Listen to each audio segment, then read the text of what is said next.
Barchaga salom do'stlar. Agar siz bilgan bo'lsangiz, Granny dunyoga mashhur o'yinlardan biri bo'lib, bunda ekstrem rejimda yutish juda ham qiyin bo'ladi.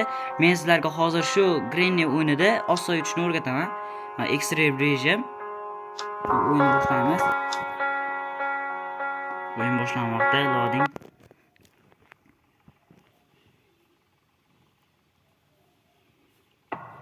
Birinchi kun.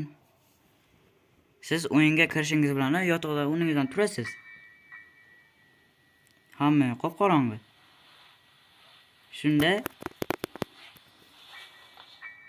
siz mana bu yerga borasiz, mana yiqitasiz va kravditaga kirib olasiz. U keladi. Va siz o'zingiz ko'rinasiz. Va turib chiqarganni tezlik bilan bosaverasiz. Bo'ldi. Shu zahoti Granny qotadi va sizga tegmaydi. Tepadagi o'rgimchakni ham o'tirib turib narsa qilsa va qotirib qo'ysa bo'ladi. U jicha vaqtdagi qimaladi keyin, o'shani ham bilib olaylik do'stlar. Pastdagi spider bo'lsa, yerto'ladagi katta o'rgimchak, uni to'xtatishni bilmayman, lekin mana bu Grannyning uyida xotirjam o'ynashinglar mumkin. Narsalar buyumlar qidirib, Granny sizlar xavf sololmaydi.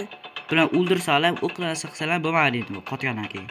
Hech nima qilolmaslar. Shunchaki mana shu qotib turaveradi. Ayiqcha osonlik ko'z qizartirib xolos. Sizlarga yaxshi ma'lumot bo'ldi degan umiddaman. E'tiboringiz uchun rahmat.